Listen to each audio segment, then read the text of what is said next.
आज आपण घरच्या घरी अगदी सोप्या पद्धतीने कमी साहित्यात आणि कोणालाही सहज जमेल असे उडीद वडा ही रेसिपी करणार आहोत.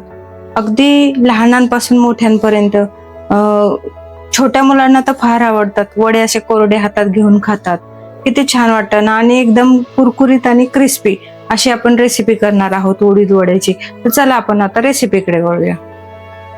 आता तुम्ही पाहू शकता, साधारण मी 5 ते 6 तास हिला भिजवून घेतलेली आहे. आता आपण जेवढी डाळ घेतली होती त्याच्या ही डाळ डबल झालेली आहे, कारण भिजली आहे. ही डाळ पूर्ण भिजली आहे. आता मी हिला मिक्सरला बारीक करून घेते. आता आपल्याला इथे आहे ना, मिक्सरला बारीक करताना पूर्ण बारीक करायची, थोडी सुद्धा जाड ठेवायची नाहीये. पूर्ण आपण जेवढी बारीक करू ना तेवढे वडे आपले खूप छान होतात. तर चला आता मी मिक्सरला बारीक करून घेत आहे.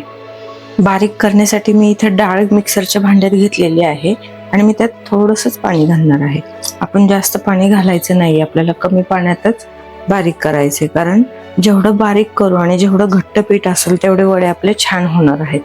तर मी हे मिक्सरला सगळं बारीक करून घेत आहे. तुम्ही पाहू शकता मी हे एवढं बारीक केलेलं आहे. पूर्ण पीठच झालेलं आहे त्याचं. इतकं बारीक करून घ्यायचं. जर तुम्हाला अजून थोडंसं वाटताना पाण्याची गरज वाटली तर तुम्ही घालू शकता, पण आपल्याला साधारण एवढं घट्ट पीठ पाहिजे, एवढा घट्टपणा पाहिजेच त्याला.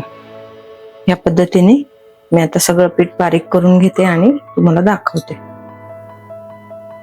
तुम्ही पाहू शकता आपलं पीठ किती छान झालेलं आहे ना. तर आता ह्याच्यामध्ये मी फक्त चवीपुरतं मीठ घालणार आहे. मी हातानेच घालत आहे, कारण मला हाताने अंदाज पण येतो आणि माझं असं मत आहे की आपण कुठल्याही पदार्थात जर हाताने मीठ घातलं तर आपल्या हाताची चव त्याच्यामध्ये उतरते. त्याच्यामुळे मी हातानेच घालत आहे मीठ. आणि आता हे आपण व्यवस्थित मिक्स करून घ्यायचं. आता ह्याच्यामध्ये जर तुम्हाला आवडत असेल तर तुम्ही मिरचीचे तुकडे घालू शकता, किंवा खोबऱ्याचे तुकडे छोटे छोटे काप करून ते देखील घालू शकता. आता मी इथं थोडंसं मिरचीचं वाटण घेतलेलं आहे, मी आता ते टाकत आहे. मी अगदी चवीपुरतं एक अर्धा चमचाच टाकणार आहे, कारण मला हे वडे सांबर बरोबर खाण्यासाठी करायचे आहेत. तर तुम्ही चटणी बरोबर खाण्यासाठी करणार असताल, किंवा अजून तुम्हाला जे आवडत असेल त्यानुसार तुम्ही त्या गोष्टी त्याच्यामध्ये ऍड करू शकता. आता हे आपल्याला व्यवस्थित मिक्स करून घ्यायचे आणि आपण वडे ह्याचे तळून घ्यायचे. आता वडे कसे गोल करायचे त्याच्यासाठी पण एक पद्धत आहे, मी तुम्हाला ती दाखवते. आपण हे व्यवस्थित असं गोल गोल फिरवून पीठ हलकं करून घेणार आहोत.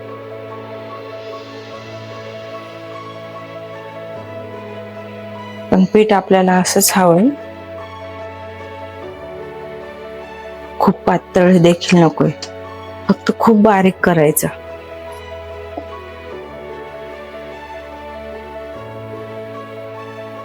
आता ह्याचे वडे कसे करायचे मी ते दाखवते तुम्हाला.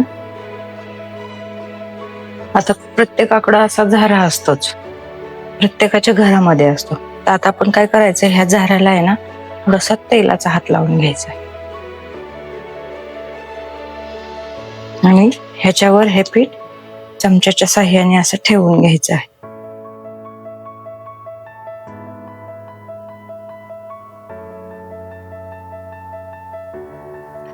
पीठ पांगवायची देखील गरज लागत आहे नाही, कारण ते मनानेच पांगतं. मग आपण ह्याला थोडंसं मध्ये होल करायचंय आणि हा वडा लगेच आपण ह्याच्यामध्ये सोडून घ्यायचा आहे. किंवा जरी तुम्हाला असं वाटलं की तुमचं पीठ थोडंसं पातळ झालेलं आहे आणि वडे सोडता येत नाही, आता मी जसं दाखवलं झाऱ्याप्रमाणे, तर तरी देखील काय करायचं, घाबरायचं नाही. हे पीठ आपण हातावर घेतलं, हातावर घेतल्यानंतर ह्याच्यामध्ये सोडताना मधलं बोट वर काढायचं आणि सोडून द्यायचं. तळल्यानंतर वडा गोल होतो.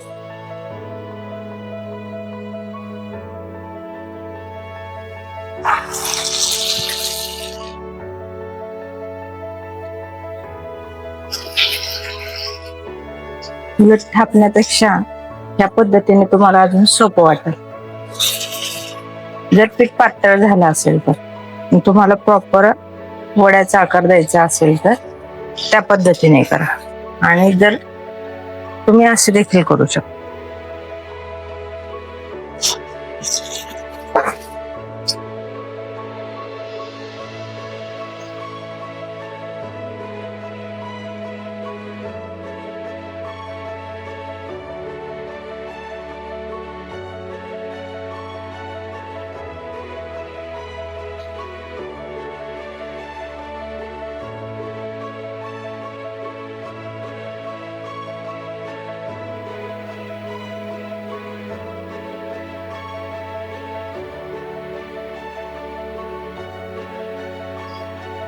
गॅस आपण मोठा बारीक करूनच ह्यांना भाजून घेणार आहोत.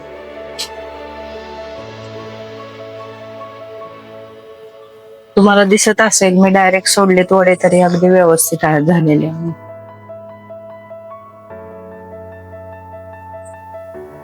जर तुम्हाला प्रॉपर आकार देऊन करायचा असेल तर तुम्ही थापून करू शकता, किंवा जर पीठ थोडं पातळ झालं असेल तर या पद्धतीने देखील सोडून करू शकता.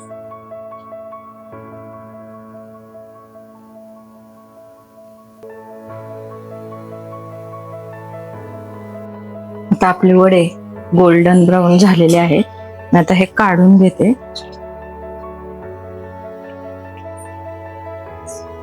तुम्ही पाहू शकता आकार आपला व्यवस्थित आलाय, जरी बोटाने डायरेक्ट सोडले तरी. आता वडे काढून घेते हे सगळे,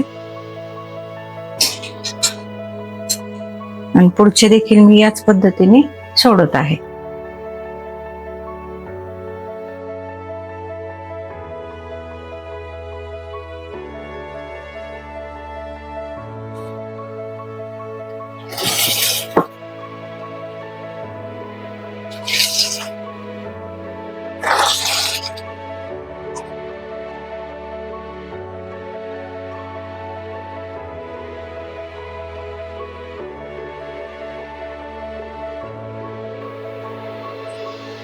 आता हे आपले वडे तळून झालेले आहेत, मग काढून घेते.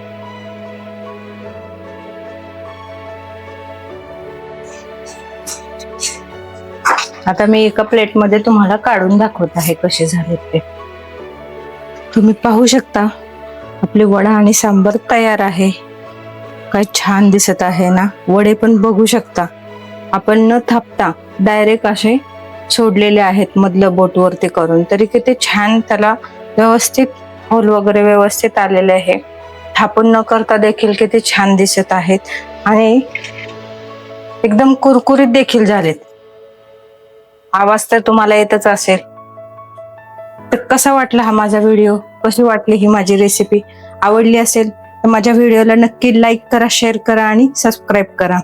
आणि असेच माझे नवनवीन व्हिडिओचे नोटिफिकेशन तुम्हाला मिळण्यासाठी बेल आयकॉनचे बटन दाबून माझ्या व्हिडिओला, माझ्या चॅनलला सबस्क्राईब करा. थँक्यू.